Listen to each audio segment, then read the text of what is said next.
Hello friends, जैसा कि हम सब जानते हैं कि जापान 21वीं सदी के इनक्रेडिबल देशों में से एक है और आज हम में से बहुत सारे लोग जापान को पूरी तरह से विकसित और सुपर फास्ट देश के रूप में जानते हैं। क्या हमको नहीं पता कि 1940s में जापान के पास फेल होने के लिए बहुत सारी पॉसिबल रुकावटें थी। वर्ल्ड वॉर 2 में उनकी बहुत बड़ी हार हुई थी। हिरोशिमा नागासाकी में बॉम्ब गिरने से जापान की रूह कांप गई थी। उनके पास बहुत कम नेचुरल रिसोर्सेज थे और उनकी इकोनॉमी इतिहास की सबसे बड़ी और घातक असफलताओं का सामना कर रही थी। पर सिर्फ 23 साल में कुछ ऐसा आश्चर्यजनक हुआ कि वही सेम देश फ्रांस, ब्रिटेन और रशिया जैसे बड़े बड़े देशों को हराकर दुनिया की दूसरी सबसे बड़ी इकोनॉमी बन गया। जापान के इस आश्चर्यजनक ग्रोथ को आज 21वीं सदी के इकोनॉमिक मिरेकल के नाम से जाना जाता है। अब सवाल ये है कि ये छोटा सा देश खंडहर में से बदलकर दुनिया का दूसरा सबसे बड़ी इकोनॉमी कैसे बन गया। उन्होंने इतनी कम पॉपुलेशन और इतने कम नेचुरल रिसोर्स होने के बावजूद ये कैसे हासिल किया, और सबसे जरूरी, इंडिया को जापान के इस एक्स्ट्राऑर्डिनरी राइज से क्या लेसन लेना चाहिए।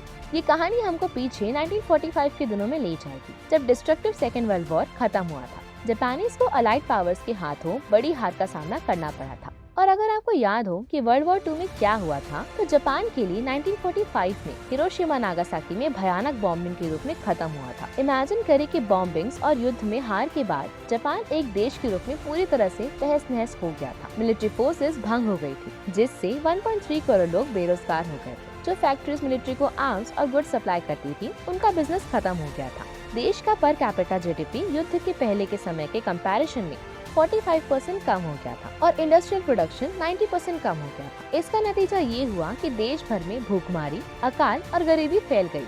पर ये वो समय था जब यूएस ने जापान पर कब्जा कर लिया था और इकोनॉमी में सुधार के लिए सरकार को अधिकार दिया गया था। इसलिए यूएस का एशिया को कंट्रोल करने के लिए जापान एक इंस्ट्रूमेंट बन गया था। तो जैसे ही वो आए, जापान ने आर्मी रखने का अधिकार खो दिया था। उनको सिर्फ सेल्फ डिफेंस के एम के लिए ही आर्मी रखने की इजाजत थी और ये सबसे महत्वपूर्ण कदमों में से एक था, जिसने जापानीज इकोनॉमी के चेहरे को बदल दिया था। तो सवाल ये है कि आखिर क्यों? अगर आप डिफेंस को रिटर्न और इन्वेस्टमेंट के रूप में देखेंगे, तो आप देखेंगे कि सरकार को हर सोल्जर को ट्रेन, पे और फीड करने में 10 लाख रुपए खर्च करने पड़ते हैं। पर उसी 10 लाख रुपए को एक इंजीनियर को पढ़ाने के लिए इन्वेस्ट करने से वो टैक्स पे करके गवर्नमेंट के लिए इनकम प्रोड्यूस करेगा। अब इस नंबर को 10 सोल्जर्स वर्सेस 10 लाख इंजीनियर से मल्टीप्लाई करें, तो आप देखेंगे कि ये देश की इकोनॉमी में $1 अरब का प्रभाव डालता है। यहाँ आप लोग ये ध्यान रखें कि मैं ये नहीं बोल रही हूँ कि सोल्जर्स कोई काम के नहीं है। मैं एक फंडामेंटल फैक्ट बता रही हूँ। मिलिट्री स्पेंडिंग हालांकि जरूरी है, पर इससे देश की इकोनॉमी पर भारी बोझ पड़ता है, स्पेशली युद्ध के बाद वाले समय में। जापान जैसे देश में इस केस में जापान का मिलिट्री स्पेंडिंग इतना कम हो गया था कि वो प्रैक्टिकली मिलिट्री पर अपने पूरे जीडीपी का सिर्फ 1% स्पेंड कर रहे थे। 1950 से 2018 तक उन्होंने यही किया।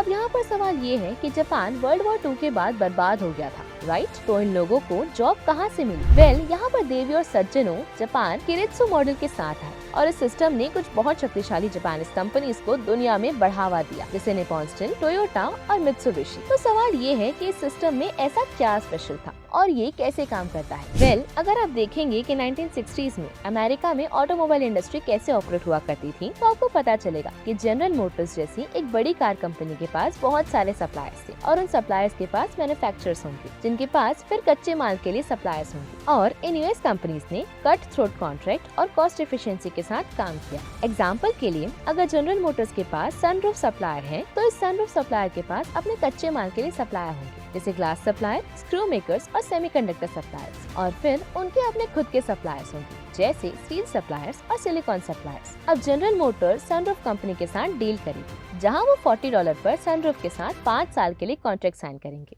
अब 5 साल के बाद अगर कोई दूसरा सप्लायर भी सनरूफ को कम प्राइस में $35 में देने को तैयार हो, तो बिना कुछ सोचे इस सनरूफ कंपनी को निकाल दिया जाएगा और अगली कंपनी को ले लिया जाएगा। उसी तरह से ऑयल की कीमत में बढ़ोतरी की वजह से अगर सनरूफ कंपनी को ग्लास सप्लाई करने वाली कंपनी अपनी कीमतें बढ़ाने का फैसला करे और सनरूफ मैन्युफैक्चरर करने की कीमत $39 तक बढ़ जाए, तो क्या होगा? कंपनी को जनरल मोटर्स को $40 में बेचना पड़ेगा, जो सिर्फ $1 का प्रॉफिट है, जो बहुत बहुत बुरा है। तो इस केस में सप्लायर को कॉन्ट्रैक्ट की वजह से अपने मार्जिन को सिर्फ $1 रखने का प्रेशर दिया जाएगा। तो जनरल मोटर्स किसी भी तरह से सप्लायर का भार उठाएगा और आखिर में अगर सप्लायर की फैक्ट्री में ही आग लग गई तो जनरल मोटर ही दूसरे सप्लायर को ढूंढेगा। तो आप देखेंगे कि कंपनी पूरी तरह से अलग एंटिटी की तरह काम करेगा। सप्लायर के ऑपरेशंस में इंडल्ज नहीं होगा और सप्लायर का कोई रिस्क नहीं लेगा। पर गाइस, क्या आपको पता है कि जापानीज किरित्सु मॉडल का लेन देन इसकी पूरी तरह से अपोजिट है। इस केस में कॉन्ट्रैक्टर्स, सब कॉन्ट्रैक्टर्स, मैन्युफैक्चरर्स और सप्लायर्स के सहित कंपनीज का पूरा क्लस्टर कोर कंपनी और एक बड़े बैंक के द्वारा सपोर्ट किए जाते हैं।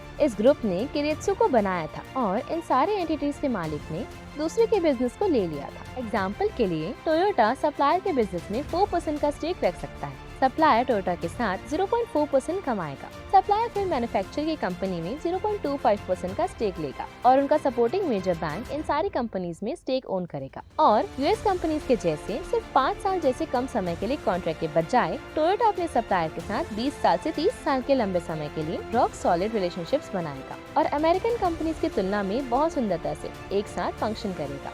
नंबर 1, मानते हैं कि टोयोटा का एक सप्लायर है जिसको अपने पार्ट्स मैन्युफैक्चर करने के लिए 10,000 टन स्टील की जरूरत है। तो अगर स्टील की कीमत बढ़ती है तो पार्ट मैन्युफैक्चर की कीमत को बढ़ा दिया जाएगा। अब अगर वो जनरल मोटर की तरह कंपनी होती तो उनके पास पार्ट को कम कीमत में बेचने के अलावा और कोई ऑप्शन नहीं होता। पर टोयोटा क्या करेगा, क्योंकि उन्होंने वैसे भी 1 लाख टन स्टील का ऑर्डर प्लेस करना है। तो अगर मैन्युफैक्चरर अलग से 10,000 टन स्टील ऑर्डर करता है तो उसको वो 26,000 येन पर टन की कीमत पर मिलेगा। पर अब जब टोयोटा 1,10,000 टन का बड़ा ऑर्डर प्लेस कर रही है तो उसको सिर्फ 20,000 येन की कीमत पर खरीदने में कामयाब होगी। इसको खरीदने के बाद टोयोटा एक्स्ट्रा 10,000 टन स्टील को सप्लायर को पास कर देगा। तो अगर आप देखोगे कि मैन्युफैक्चरर को 6,000 येन सस्ते में स्टील मिल रहा है तो इसका नतीजा ये होगा कि सप्लायर के प्रॉफिट को रोके बिना पार्ट मैन्युफैक्चर की कीमत कम हो जाएगी और उसी समय टोयोटा को बिना कीमत बढ़ाए पार्ट्स मिल जाएंगे। दूसरा, अगर पार्ट मैन्युफैक्चर के प्रॉफिट में दिक्कतें आती हैं, जैसे अगर वो वेयर हाउस को बढ़ाते हैं तो नॉर्मल कंडीशन में सप्लायर के पास एक्सपांशन के लिए कैपिटल नहीं होगा, राइट? पर जापानी सिस्टम में किरित्सु मॉडल में बैंक मैन्युफैक्चर को बहुत कम कीमत पर लोन देते हैं। जैसे कंपनीज के पास एक्सपांड होने के लिए सफिशिएंट कैपिटल होगा और जैसे ही कैश फ्लो वापस नॉर्मल हो जाएगा वो बैंक लोन को वापस कर पाएंगे। इस तरह से क्रैश क्रंच के समय में भी एक्सपांशन बहुत इजी हो जाएगा। और तीसरा, किरित्सु मॉडल के बारे में जो मुझे सबसे ज्यादा आश्चर्यजनक लगा वो ये है, ये कंपनीज किरित्सु के अंदर रिसर्च और डेवलपमेंट और अपने इंजीनियर भी शेयर करते हैं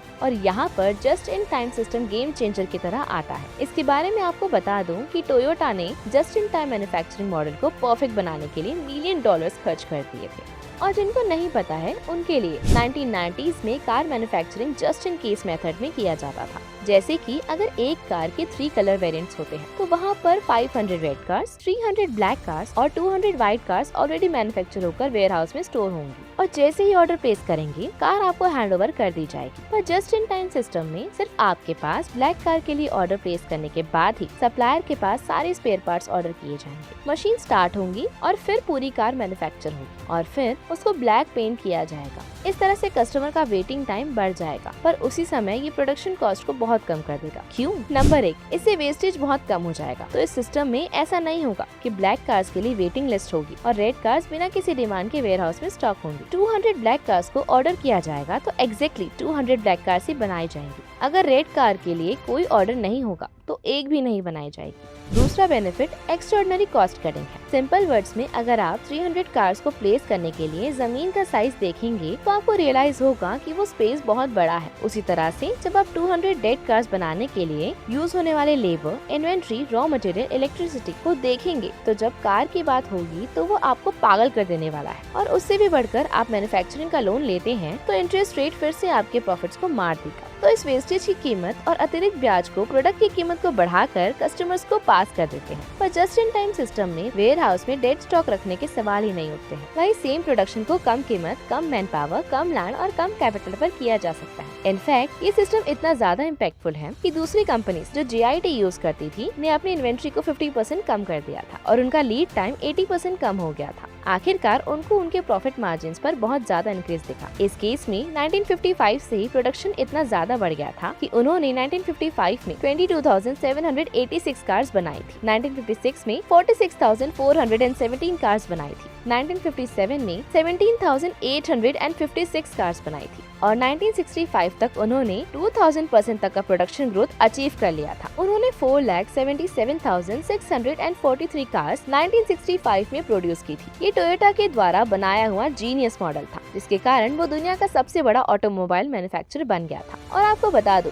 कि इस मॉडल को परफेक्ट करने के लिए मिलियंस ऑफ डॉलर्स खर्च करने के बाद टोयोटा ने जस्ट इन टाइम का पूरा ब्लूप्रिंट और अपने खुद के इंजीनियर्स को भेजा, ताकि उनके मैन्युफैक्चरर्स और सप्लायर्स भी सेम मॉडल अप्लाई कर सके। तो टोयोटा की तरह मैन्युफैक्चरर्स भी कम लैंड, कम मैन पावर, कम इक्विपमेंट्स और कम कॉस्ट में पार्ट्स बनाने में सफल हुए थे। टोयोटा का कॉस्ट कम हो गया और मैन्युफैक्चरर्स और सप्लायर्स के प्रॉफिट को रोके बिना टोयोटा को पूरे सप्लाई चेन का फायदा हुआ। इसी तरह से अगर कोई फायर इंसिडेंट होता है तो बैंक्स और दूसरी कंपनीज एक साथ आके सप्लाई चेन को लोन्स रिकवर करने में मदद करेंगे। और जब किरित्सु कंपनीज के द्वारा एक दूसरे को इस तरह से इनक्रेडिबल सपोर्ट दिया जाएगा और रिसोर्सेज प्रोवाइड किए जाएंगे, तो उनको ग्लोबल बाजार में डेवलपमेंट के लिए 3 इनक्रेडिबल बेनिफिट्स मिलेंगे। नंबर 1, सप्लायर्स अपने कॉन्ट्रैक्ट की सेफ्टी के लिए बोल्डली अपने रिसर्च और डेवलपमेंट में इन्वेस्ट करेंगे, जिसकी वजह से वो दोनों कॉस्ट और एफिशिएंसी में बेटर हो जाएंगे और हर बढ़ते साल के साथ वो अपने फॉरेन काउंटर पार्ट से और बेटर होते जाएंगे।